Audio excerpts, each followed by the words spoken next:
It is 33 long. And now I have my area and my quilt space. Or my area for my quilt top and my frame space, my quilt space. Next. Oh look, choose your design. So I have 1, 2, 3, 4, 5, 6 to choose from. I am actually going to do stipple. You can choose your own design. Here's the one thing that I found that isn't super great. It does show you all the design files, but it brings it up in File Explorer, which does not show you the pictures, and there is no way to change the settings on that to make it do it. Any of the choices that you pick that should have pictures with them, it just doesn't show up.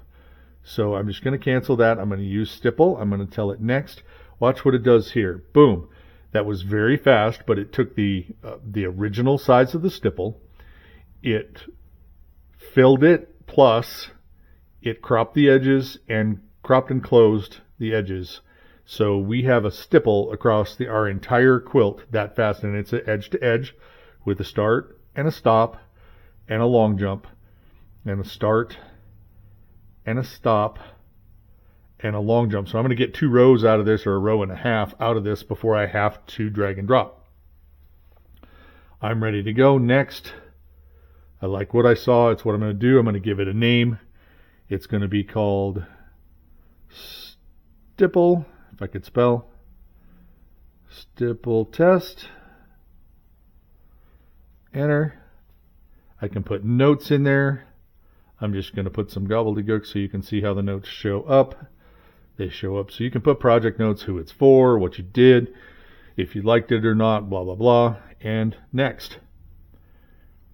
It's telling me to name it. It's letting me actually physically see where it's going to put it.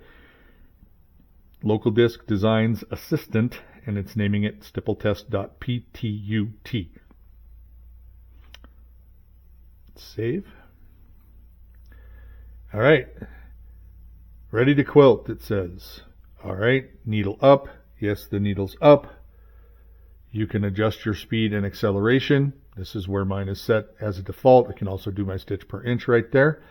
I have turned my thread break sensor off and removed the thread from the needle so we don't make a mess.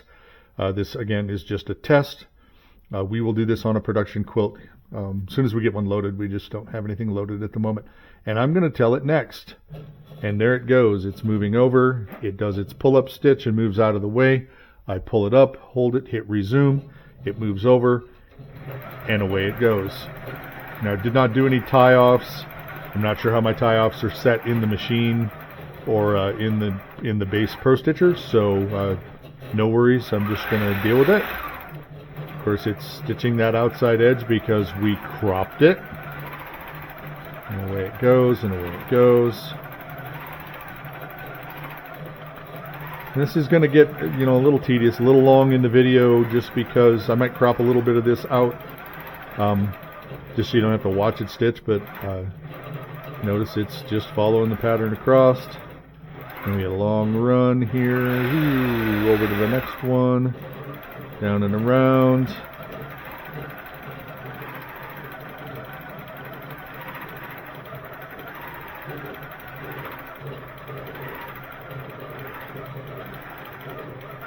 Goes.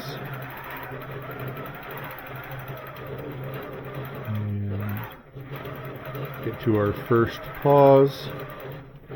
Long jump pause. It's going to tell us trim your threads.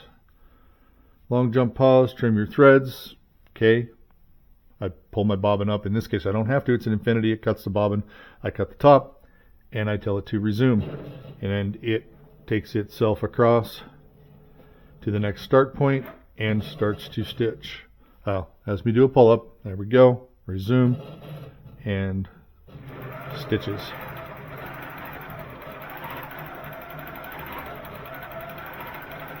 So this is just a tool that new users can use to get into quilting quickly. You'll be quilting in a matter of a few minutes.